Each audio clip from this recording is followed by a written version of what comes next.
나누실 하나님 말씀은 마가복음 16장 1절에서 8절까지 우리 한 절씩 교대로 읽으시겠습니다. 안식일이 지남에 막달라 마리아와 야고보의 어머니 마리아와 또 살로메가 가서 예수께 바르기 위하여 향품을 사다 두었다가 안식 후 첫날 매우 일찍이 해 돋을 때에 그 무덤으로 가며 서로 말하되 누가 우리를 위하여 무덤 문에서 돌을 굴려주리요 하더니 눈을 들어본즉 벌써 돌이 굴려져 있는데 그 돌이 심히 크더라. 무덤에 들어가서 흰 옷을 입은 한 청년이 우편에 앉은 것을 보고 놀라매 청년이 이르되 놀라지 말라. 너희가 십자가에 못 박히신 나사렛 예수를 찾는구나. 그가 살아나셨고 여기 계시지 아니하리라. 보라, 그를 두었던 곳이니라. 가서 그의 제자들과 베드로에게 이르기를 예수께서 너희보다 먼저 갈릴리로 가시나니 전에 너희에게 말씀하신 대로 너희가 거기서 배우리라 하라 하는지라. 여자들이 몹시 놀라 떨며 나와 무덤에서 도망하고 무서워하여 아무에게도 아무 말도 하지 못하더라. 아멘. 오늘 우리에게 주신 하나님의 말씀입니다. 한 통계 자료에 의하면요, 저희 한국 사람들, 저희 국민 10명 중에 6명이 우리 사회가, 이 한국 사회 굉장히 불안하다라고 한대요. 안전하지 않다. 이 안전망에 대해서 굉장히 불안함을 느끼고 있다고 합니다.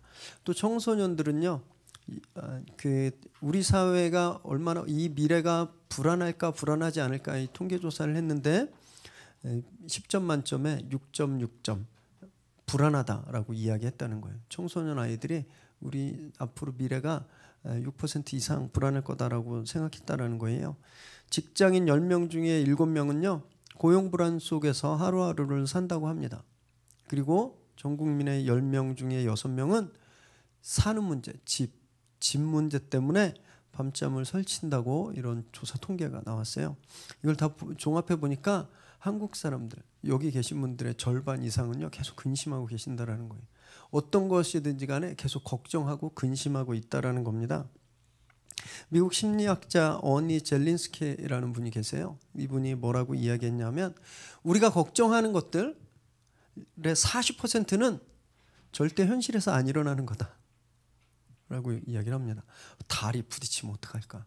혜성이 와서 지구 인류 최후의 공포영화, 그런 재난영화 보시듯이 그런 일이 일어나면 어떨까? 이런 것처럼 40%는 현실에서 일어나지 않은 일에 대한 걱정이래요. 그리고 30%는요 이미 일어난 일에 대한 걱정이래요. 이미 일어났는데 그걸 계속 걱정한다라는 거예요. 그리고 22%는 신경 쓸 일이 아닌 사소한 것들을 계속 걱정한대요. 손톱은 뭘로 깎지 막 이런 거 있잖아요.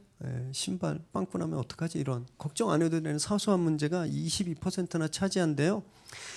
진짜 고민 중에 4%만 진짜 고민거리라는 거예요.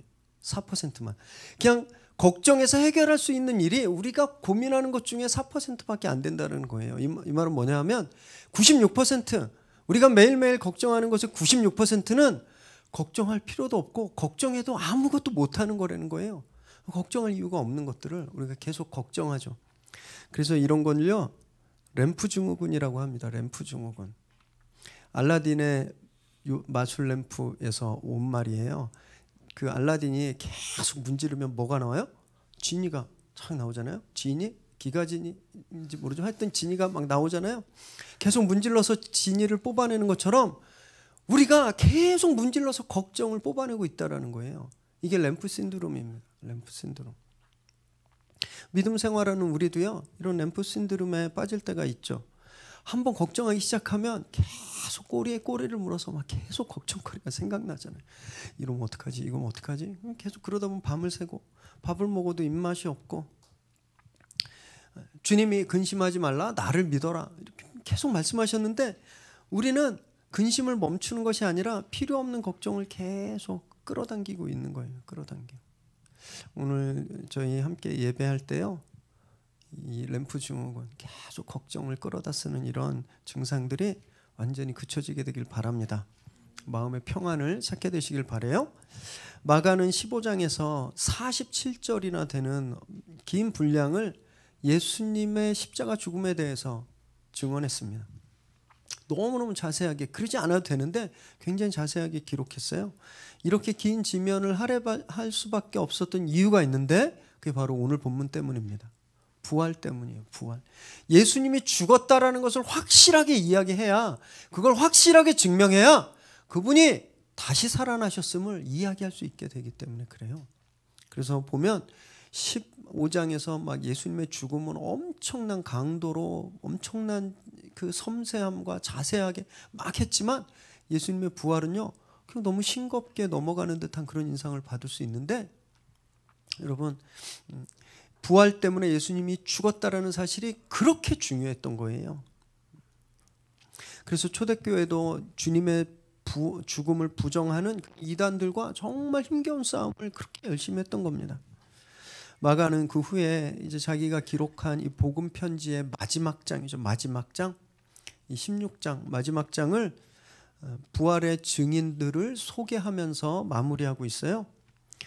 오늘과 다음 주는 저희가 추수감사주일이라 특별 설교를 하고, 그 다음 주에 이렇게 두 번에 걸쳐서 이 부활을 본 증인들에 대해서 저희가 살펴보게 될 텐데, 그들을 통해서 우리 안에 이 부활 신앙이 좀 회복되기를 바랍니다. 1절 말씀 읽겠습니다. 시작. 안식일이 지남에 막달라 마리아와 야고보의 어머니 마리아와 또 살로메가 가서 예수께 바르기 위하여 향품을 사다 두었다가, 유대인들의 하루는요 저녁 6시에서 시작해서 그 다음날 저녁 6시에 끝납니다. 하루가 그때 시작되는 거예요. 그래서 지금 안식일이 지나면은 토요일 6시가 지났다라는 걸 뜻합니다. 토요일 6시가 지났어요. 그 전날에, 안식일 전날에 예수님의 십자가 죽음을 멀리서 보고, 또 예수님이 어디에 무덤에 안치되었는지를 본 여인들이 이제 그 안식일이 끝나자마자 향품을 샀습니다. 향품. 아마 아리마대 요셉이 지난주에 제가 말씀 때 설명해 드렸는데, 아리마대 예수님이 오후 3시에 돌아가셨고 6월절은 그 3시간 후 6시에 시작하니까 6월절이 시작하면 아무것도 할 수 없었잖아요.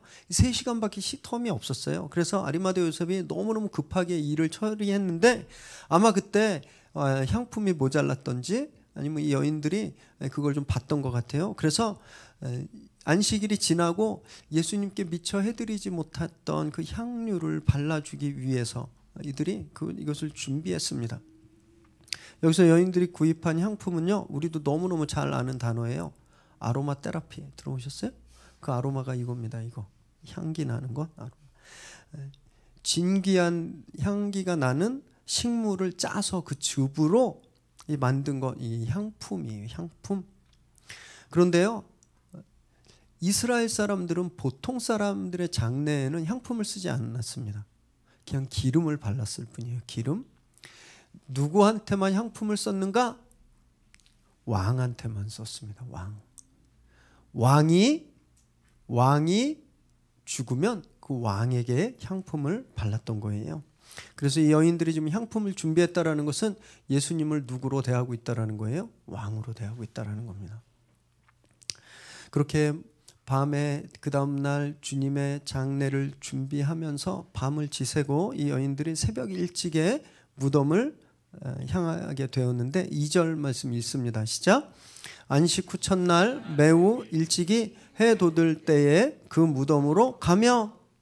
근데 여기 진짜 되게 이상한 이렇게 설명하고 있어요. 그냥 그 다음날 새벽에 갔다 이렇게 하면 됐는데, 안식 후 첫날 매우 일찍 해 돋을 때, 다른 단어들을 써서 같은 이야기를 지금 계속하고 있잖아요. 그냥 아침 일찍에 간 건데 왜 마가가 여기서 여러 단어들을 사용해서 이렇게 시간을 이야기하고 있을까요?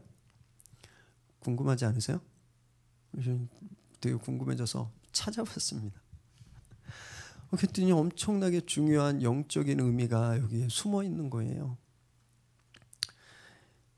먼저요, 주님의 부활은 안식일에 일어나지 않았다라는 겁니다.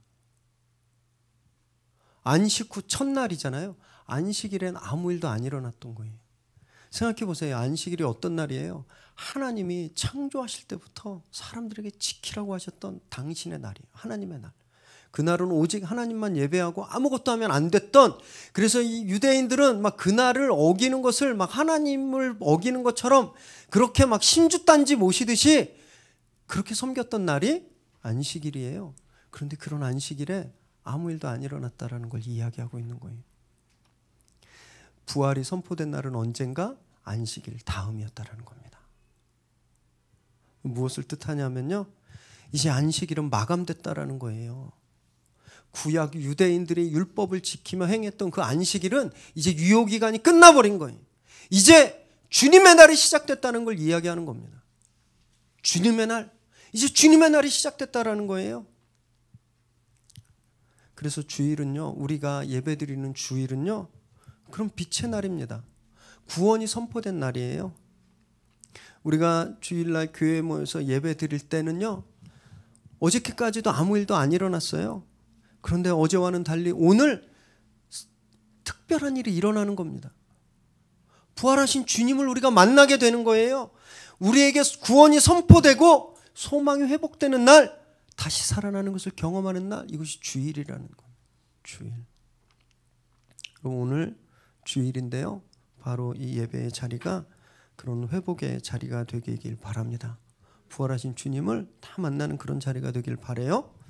또 여인들이 지금 절망의 장소인 무덤을 향해 가고 있을 때 해가 돋고 있다라고 말하고 있는데, 이건 무엇을 뜻하냐면 무덤은 절망의 장소잖아요. 죽음의 장소, 희망이 없는 곳인데 여인들이 그곳을 향해 가고 있는데, 사실은 그들이 죽음을 향해 가고 있는 것이 아니라 영광의 자리를 향해 가고 있다는 것을 마가가 지금 이야기하고 있는 겁니다.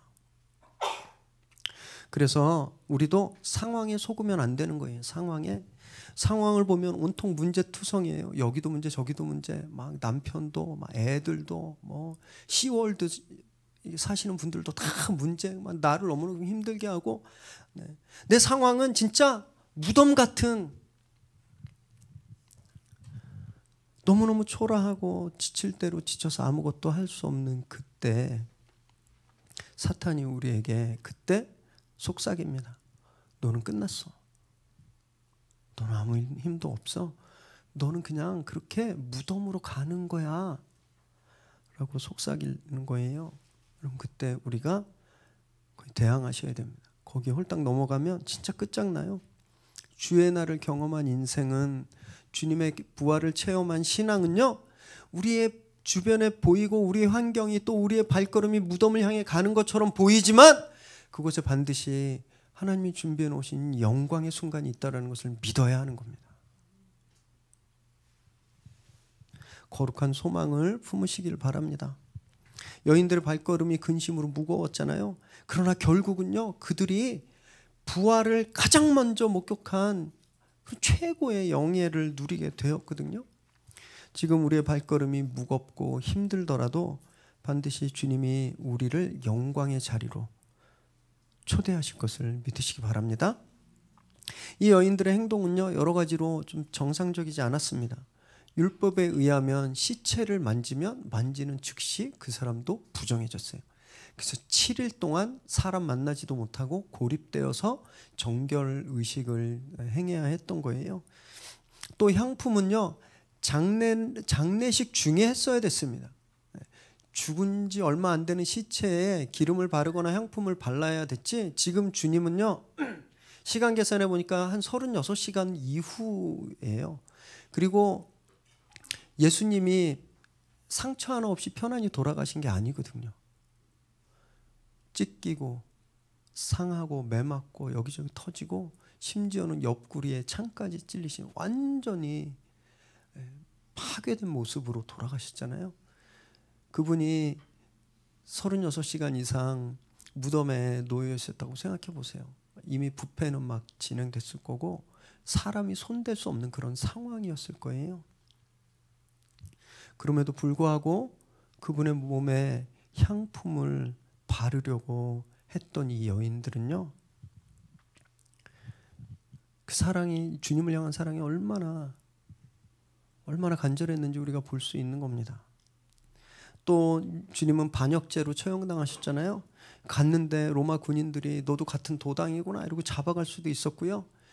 이 당시 예수님의 시신을 제자들이 훔쳐갈 거다 이런 유언비어가 유대인들에게 돌고 있었기 때문에 유대인들이 자경단을 조직하고 지키고 있었을지도 모르는데 그들한테 걸리면 매 맞고 수모를 당하게 된 그런 위험이 많았는데도 불구하고 이 여인들이 그 무덤을 찾아가고 있는 거예요. 지난주에 우리가 아리마대 요셉의 용기에 대해서 살펴봤는데요. 그 똑같은 용기를 이 여인들이 갖고 있는 겁니다. 이들이 이렇게 무모할 정도로 용기가 있었던 이유는요, 사랑 때문이었어요. 사랑.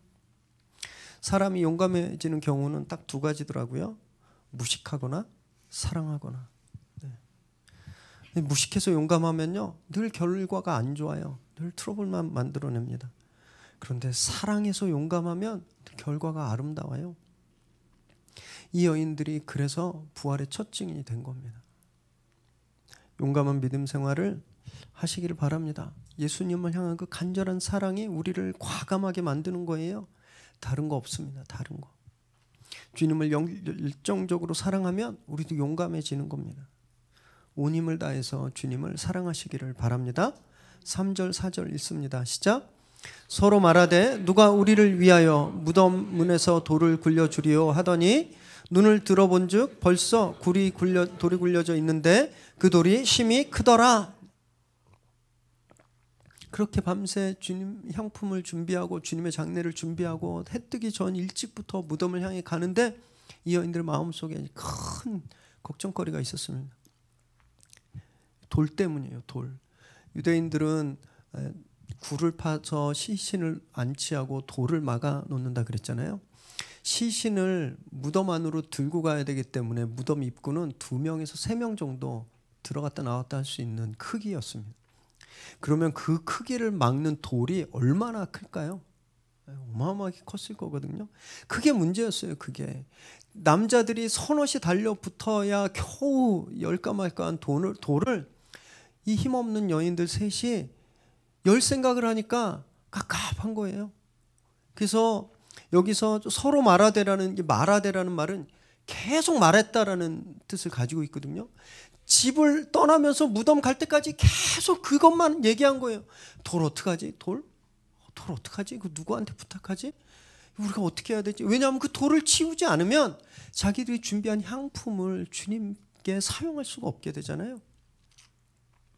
그렇게 근심하면서 무덤에 도착했는데 놀랍게도 이들이 본 것은 돌이 이미 굴려져 있었다는 사실이에요.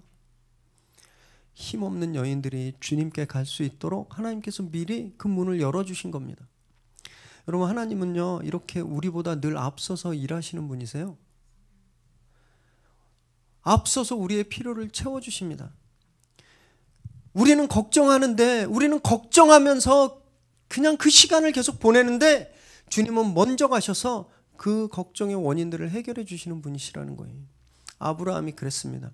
아브라함이 하나님의 음성을 듣고 자기 아들 이삭을 모리아 산에서 제물로 바쳐야 했을 때 하나님 놀랍게도 그곳에 미리 순양 한 마리를 준비해 놓으셨잖아요. 엘리사도 마찬가지였어요. 아람 군대가 엘리사를 죽이기 위해서 군대를 보내서 그를 포위했을 때 하나님이 당신의 군대를 미리 파병하셨습니다. 열왕기하 6장 15절에서 17절 있습니다. 시작. 하나님의 사람의 사환이 일찍 일어나서 나가보니 군사와 말과 병거가 성읍을 에워쌌는지라. 그의 사환이 엘리사에게 말하되 내 주여 우리가 어찌하리이까 하니 대답하되 두려워하지 말라. 우리와 함께한 자가 그들과 함께한 자보다 많으니라 하고 기도하여 이르시되 여호와여 원하건대 그의 눈을 열어 보게 하옵소서 하니 여호와께서 그 청년의 눈을 여심해 그가 보니 불말과 불병거가 산에 가득하여 엘리사를 둘렀더라. 엘리사를 잡기 위해서 아람 군대가 몰려와서 포위했습니다. 엘리사의 몸종이 아침에 일어나서 보니까 진짜 난감한 거예요. 선생님 어떻게 하죠? 죽을 수밖에 없네요. 그때 엘리사가 두려워하지 말라. 그리고 하나님께 기도해서 그 몸종의 눈을 열게 했습니다. 그랬더니 그전까지는 볼 수 없었던 것을 보게 되는데 하늘의 군대가 아람 군대보다 훨씬 많은 불의 군대가 그들을 겹겹이 둘러싸고 있는 걸 본 거예요. 여러분, 왜 우리가 두려움을 느끼고 걱정하냐면요, 눈이 감겨 있기 때문에 그렇습니다. 눈이 감겨 있으니까 그걸 볼 수 없는 거예요. 하나님이 이미 돌문을 열어놨는데 그걸 볼 수 없으니까 걱정하는 거죠. 하나님이 이 아람 군대를 둘러싼 불의 군대를 보내주셨는데 우리가 그걸 보지 못하니까 아람 군대만 보니까 계속 두려워하고 걱정하고 근심하고 있다라는 거예요. 특별히 아이를 가지신 부모님들 요즘 더 그러실 텐데요. 입시 정책이 계속 왔다 갔다 하죠. 왔다 갔다. 2025년부터 그러니까 지금 초등학교 4학년 애들이 대학 갈 텐데 자사고 외고 뭐 다 일반고로 평준화 된다고 해요. 그런데 이게 진짜 또 어떻게 바뀔지 아무도 모르는 거예요. 아무도. 어떻게 해야 될지, 얘네들을 어떻게 대학을 보내야 될지, 무슨 교육을 시켜야 될지 너무너무 근심되죠. 마치 우리 아이들이 아람 군대에 둘러싸여져 있는 것처럼 그렇게 보여진다라는 겁니다. 여러분, 이때 진짜 필요한 게 뭔지 아세요? 우리는요 그때 뭘 하냐면 정보를 찾아요. 정보를 막 검색하고 대학 입시 전문가들하고 상담하고, 그래서 막 가능한 수들을 다 계산해서 얘에게 무엇이 가장 맞는 것인지, 어떤 스펙을 쌓아줘야 되는지 우리가 그걸 계속 찾는데, 여러분 그거보다 진짜 필요한 게 뭔지 아세요? 눈을 떠야 되는 거예요. 우리 아이들을 둘러싸고 있는 그 문제보다 훨씬 크신 하나님의 군대가 우리 아이를 지키고 있다는 것을 봐야지 그때 걱정이 끝인다라는 겁니다. 여러분, 이 여인들은요 계속 땅만 보고 걸었어요. 왜냐하면 4절에 보니까 눈을 들어보니까 열려있는 돌문이 보였어요. 그 전까지는 무슨 얘기냐면 계속 눈을 아래로 깔고 걸었어요. 걱정하니까 땅만 보고 걱정하면서 걸을 때는 그걸 볼 수 없었다라는 거예요. 믿음의 눈으로 하나님을 봐야 그럼 그때 진짜 두려움이 그치는 겁니다. 땅만 보면요 우리 현실에서 오는 그런 두려움과 걱정 때문에 근심에서 벗어날 수가 없어요. 이 램프 증후군에서 벗어날 수가 없다라는 겁니다. 눈을 뜨고 고개를 들어서 하나님을 봐야 그럼 그때 진짜 문제가 해결되는 거예요.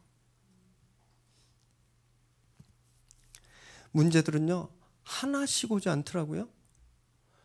1년에 한 번씩 오는 것도 아니에요. 문제는 한 번 오면 무더기로 와요. 무더기로. 저희 교회에 자주 다치시고 부러지는 집사님 한 분이 계시거든요. 네.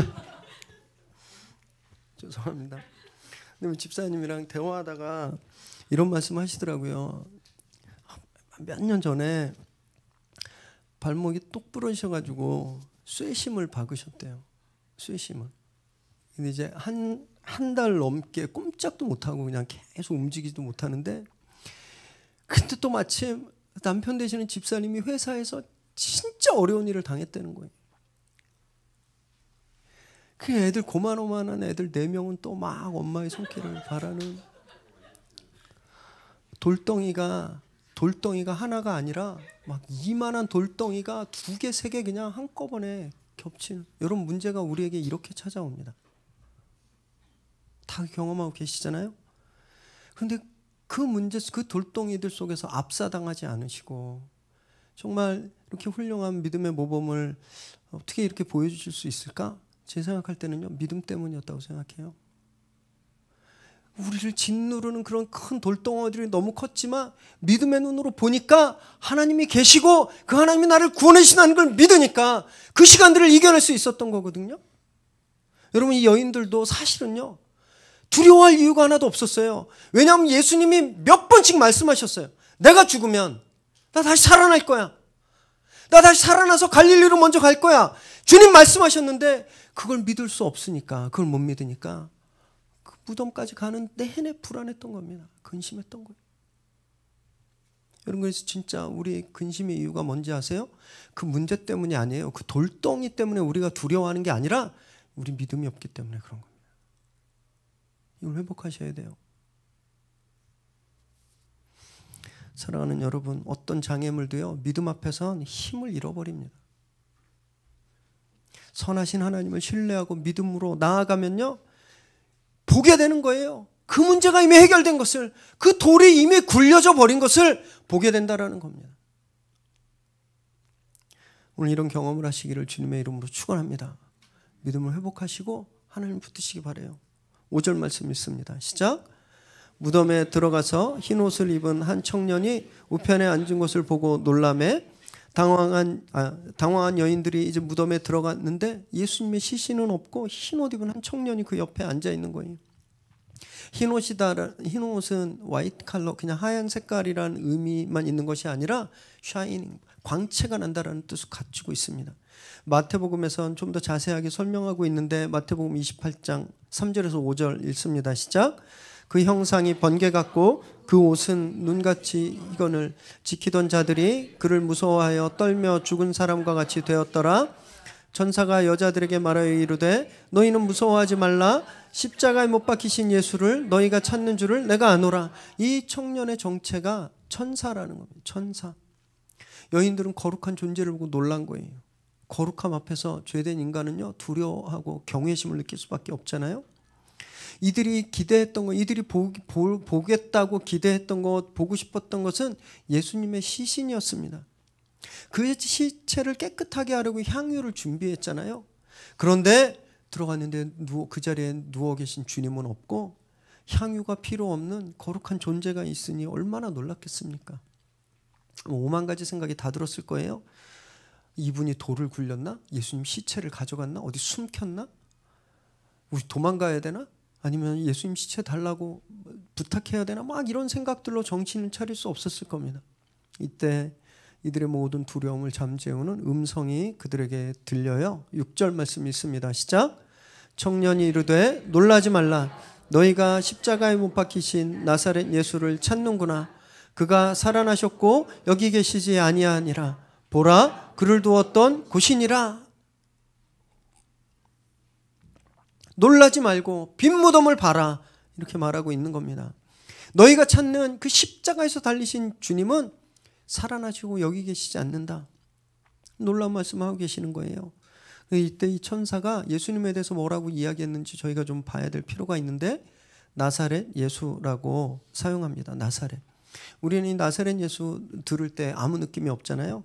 그런데 이 당시 사람들은요, 나사렛이라는 소리를 들으면 엄청 불쾌하고 불편하고 짜증났습니다.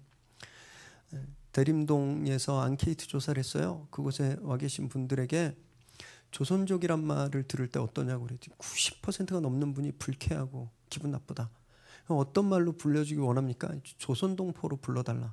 그래서 저희도 조선동포로 불러주세요. 조선족 하면 기분 나쁜 그런 것처럼 나사렛 하면 그런 기분 나쁜 게 있었어요. 왜냐하면 나사렛은 수치고 불편함의 장소고 너무너무 초라하고 사람들이 별로 가고 싶지 않은 동네였기 때문이거든요. 요한복음 1장 46절 읽겠습니다. 시작. 나다나엘이 이르되 나사렛에서 무슨 선한 것이 날 수 있느냐? 빌립이 이르되 와서 보라 하니라. 빌립이 예수님을 만나고 너무너무 막 감동적이고 예수님이 너무 좋아서 자기 친구 나다나엘을 부르러 갔어요. 나다나엘 와봐. 나사렛에서 오신 선생님이 계신데 빨리 와봐 그랬더니 나다나엘이 뭐라 그러냐? 뭐 나사렛? 야 나사렛? 야 무슨 거지 같은 동네에서 뭐가 나와? 누가 나온다고? 지금 이렇게 비웃고 있는 겁니다. 나사렛이 그런 동네였어요, 여러분. 그런데요, 지금 그 수치의 이름, 그 불편했던 이름 나사렛이 영광의 이름이 되어버린 겁니다. 그곳에서 그곳 출신 예수님이 지금 그 누구도 이루지 못한 영광스러운 부활을 이루었다고 마가가, 이 천사가 지금 증거하고 있는 거예요. 여러분, 이 나사렛 사람이란 말이 네저린이라는 말이에요. 네저린, 영어로 그리스도인이란 말이 되거든요. 지금도 이스라엘 사람들은 히브리어로 예수 믿는 사람들을 노쯔리라고 말합니다. 노쯔리. 그리고 아람 사람들은요 나스라이라고 말하는데 이게 다 나사렛 사람들이라는 뜻이에요. 나사렛 사람들은 그리스도인이라는 말이 돼버린 겁니다. 그 수치의 이름이었던 옛날에 나사렛이라고 하면 창피하고 수치스럽고 불편했는데 이제 그 이름이 가장 영광스러운 이름으로 바뀌었다라는 거예요. 여러분, 우리도 나사렛 사람으로 불릴 때가 많죠. 너무너무 초라하고 창피하고 나 가진 것 없고 정말 나는 이 세상에 왜 태어났나 이렇게 생각할 때가 있는 거예요. 사람들과 관계가 어려워질 때, 재정적으로 힘들어질 때, 내가 원하는 것들이 잘 안 될 때, 애들이 속색일 때마다 나는 나사렛 사람인가 보다, 나는 버려진 사람인가 보다, 우리가 그렇게 한탄할 때가 있다라는 거예요. 여러분, 그때 부활하신 예수님을 경험해야 됩니다. 그때 주님이 그 수치스럽고 불편한 것들을 영광스럽게 바꿔주시는 거예요. 또 당시 사회상으로 볼 때 부활 선언을 최초로 받은 사람들이 여인들이었잖아요. 여인들. 여러분, 이것이 절대 편한 사건이 아니었어요. 왜냐하면 율법에 따르면요, 여인들은 증인이 될 수 없었습니다. 재판이 열렸는데, 살인 사건이 났는데 여성이 그걸 목격했어도 증거로 채택을 할 수가 없었어요.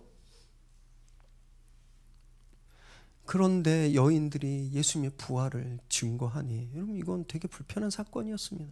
그래서 나중에도 보겠지만 제자들이요, 여인들이 전에 예수님이 부활했다고 소식을 전해줬는데 믿지 않았어요. 물론 죽으셨던 분이 다시 살아나는 그 자체가 믿기 어려운 일이기도 했지만 이 이야기를 여인들이 해서 그랬던 거예요. 주님은요, 그런데 가장 낮은 곳에서부터 역사를 일으키시는 겁니다. 주님은 당신이 병든 자, 가난한 자, 갇힌 자, 소외된 자의 친구라고 말씀하셨거든요. 당시 가장 수치스러운 존재들이었고 소외당하고 인정받지 못했던 여인들에게 당신의 영광스러운 부활의 첫 증인이 되게 하시는 그런 놀라운 축복을 허락하신 거예요. 사랑하는 여러분, 그래서요, 지금 좀 없다고 너무 절망하지 마십시오. 지금 무시당한다고, 힘없다고 너무 슬퍼하지 마세요. 주님은 나사렛을 영광의 이름으로 바꾸신 분이시고 정말 초라하고 힘없는 여인들에게 가장 큰 복의 소식을 주신 분이십니다. 그분이 우리 예수님임을 믿으시기 바라요. 주님이 우리에게 가장 먼저 복된 소식을 주실 것을 믿으시기 바랍니다. 그렇게 주님이 전해주시는 음성을 들을 때 그때 우리가 회복하게 되는 거예요. 7절 말씀 읽겠습니다. 시작. 가서 그의 제자들과 베드로에게 이르기를 예수께서 너희보다 먼저 갈릴리로 가시나니 전에 너희에게 말씀하신 대로 너희가 거기서 배우리라 하라 하는지라. 천사는 여인들에게 계속해서 주님께서 먼저 갈릴리로 가시니까 거기서 제자들을 만날 거야. 가서 제자들과 베드로에게 이 말을 전해 이렇게 명령합니다. 주님이 먼저 갈릴리에 가신다는 것은 이미 주님께서 먼저 말씀하셨어요. 마가복음 14장 28절에 보면요, 내 제자들에게 십자가 죽음과 부활을 말씀하시면서 내가 너희보다 살아서 내가 부활해서 너희보다 먼저 갈릴리로 가겠다 이렇게 말씀하셨습니다. 이 말씀을 우리가 함께 나눌 때 먼저 간다라는 말은 시간적으로 먼저 간다라는 의미도 있지만 앞에서 리딩한다, 이끌어간다라는 그 액션의 뜻도 있다고 말씀드렸거든요. 지금 주님께서 먼저 갈릴리로 가신다는 의미는요, 예수님의 죽음 때문에 사방으로 도망가서 다 뿔뿔이 숨어 흩어져 있는 제자들을 주님께서 친히 이끌어 가신다라는 거예요. 다시 이끄셔서 사역의 자리에 다시 세우시겠다, 이 말씀을 하고 계시는 겁니다. 그래서 여러분 7절에 거기라는 단어가 나오잖아요. 거기. 6절에 여기라는 단어가 나옵니다. 마가가 이걸 지금 극명하게 대비시키는 거예요. 여기는 어디예요? 6절에 무덤입니다.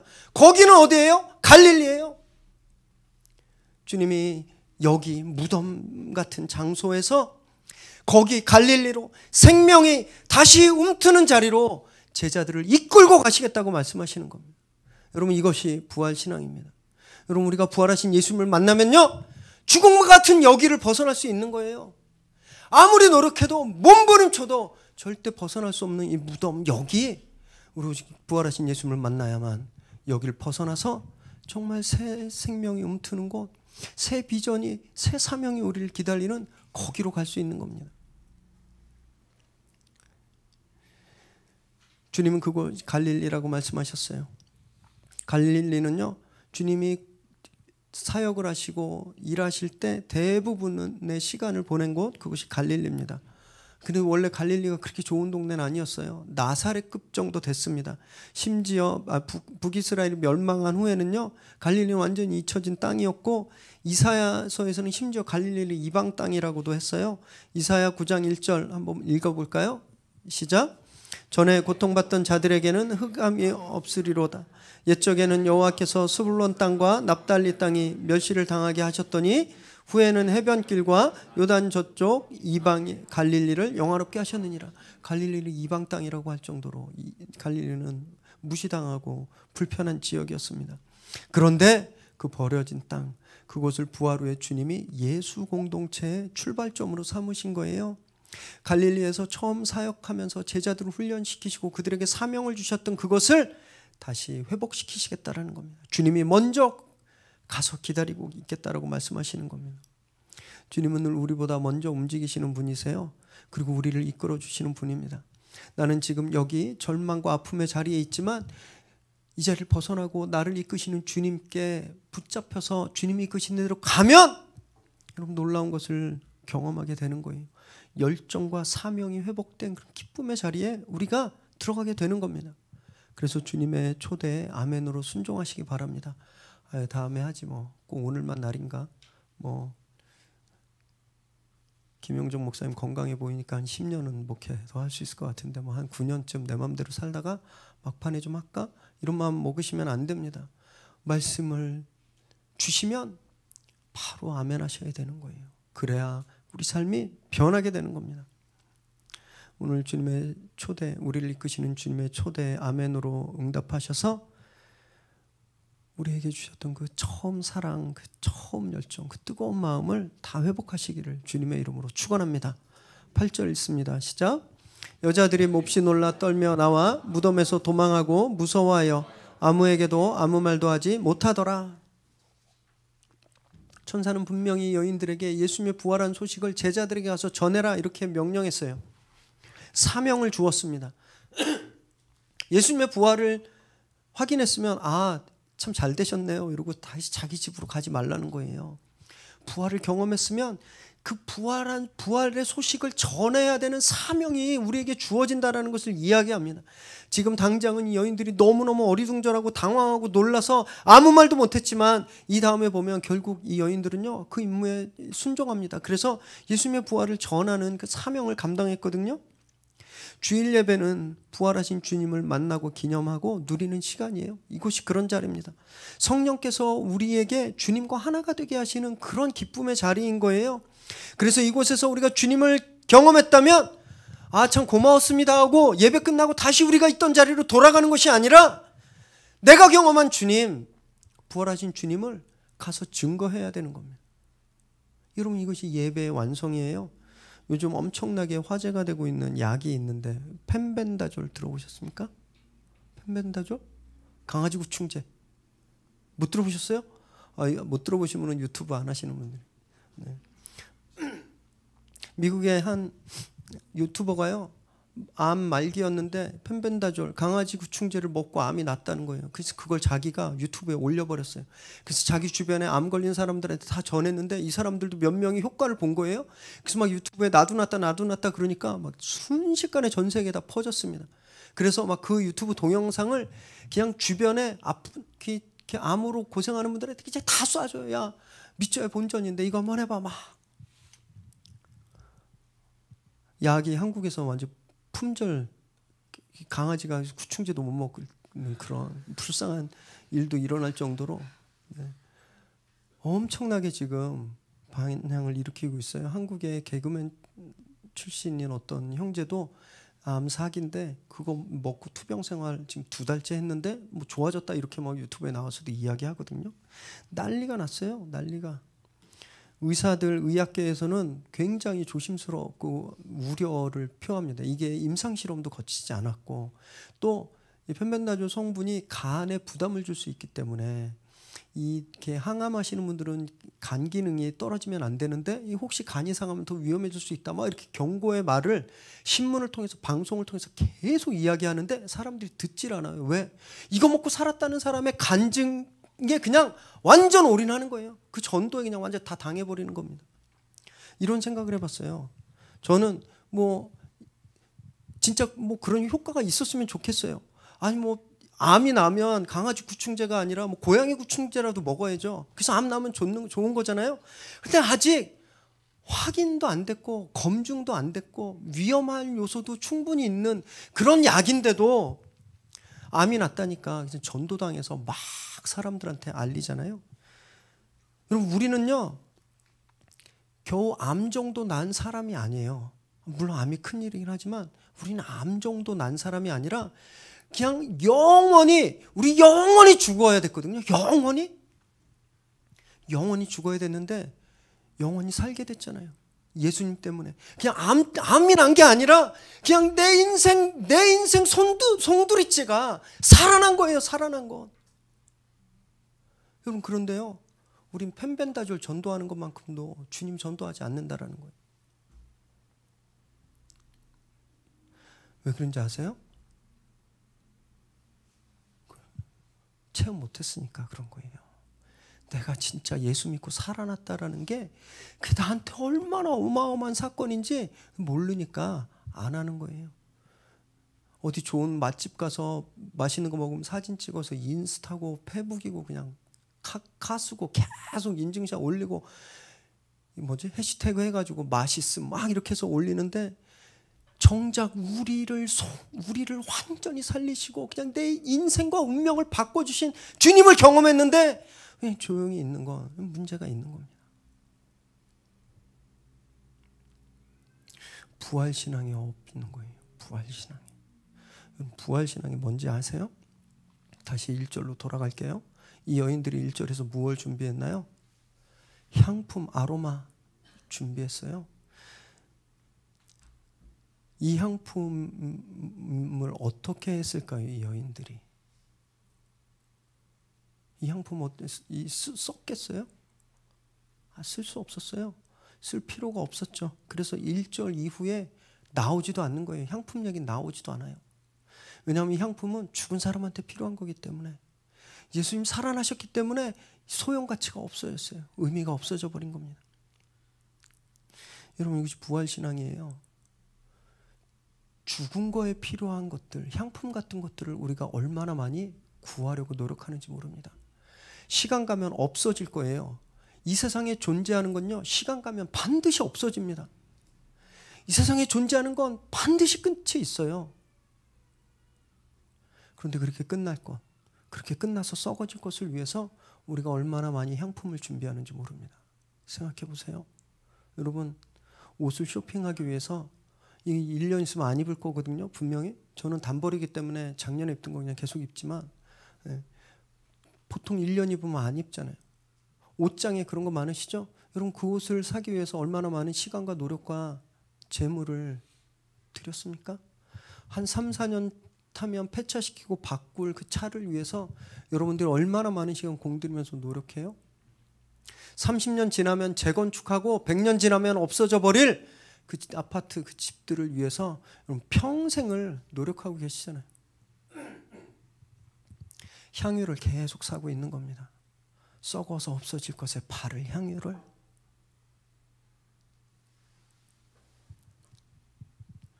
여러분, 부활 앞에서 그 모든 것들은 다 가치가 없어져 버리는 거예요. 그것이 바로 부활신앙입니다. 지금까지 여러분들이 돈을 위해서 살았다면, 지금까지는 성공을 위해서 살았다면, 지금까지는 내 능력을, 내 이름을 높이기 위해서, 내 아이들을 성공시키기 위해서 가진 걸 다 쏟아붓고 향품을 준비했다면, 부활을 통과하는 순간, 부활한 주님을 경험하는 순간 이 모든 것들이 가치가 없어져 버리는 거예요. 우리 삶이 근본적으로 바뀌는 겁니다. 향품을 준비했었는데 이제는 이 여인들이 예수님의 부활을 증거하는 사람이 되잖아요. 근심으로 향품을 사기 위해서 다 있는 돈 없는 돈 다 끌어서 향품을 샀었는데 이제 그게 전혀 중요하지 않게 되어버렸습니다. 왜냐하면 이 여인들에게서 가장 중요한 것은 예수님이기 때문에 그래요. 부활. 여러분, 이것이 부활신앙입니다. 부활신앙은 반드시 드러나게 돼 있어요. 내가 무엇을 위해서 시간을 가장 많이 쓰는지, 내 입에서 어떤 이름이 가장 많이 나오는지, 여러분, 그것이 이것을 증명하는 거예요. 사랑하는 여러분, 썩어질 것에 그것을 위해서 향품을 준비하는 삶을 이제 그치시기 바랍니다. 주님이 이끄시는 거기로 오셔야 돼요. 그래서 부활하신 주님을 만나야 되는 겁니다. 그래야 우리 앞에 있는 이 문제들이 더 이상 나를 두렵게 만들지 않을 수 있어요. 그것이 정말 승리하는 비밀인 겁니다. 오늘 이곳에 계신 하나님, 오늘 이곳에 계신 주님, 부활하셔서 우리와 함께 예배 자리에 임하신 예수님, 그분을 다 경험하시길 바랍니다. 그래서 죽음을 이기시고 다시 사신 주님, 나를 죽음에서 생명으로 옮기신 주님, 그분을 정말 날마다 증거하는 저와 여러분 되시기를 주님의 이름으로 축원합니다. 기도하겠습니다.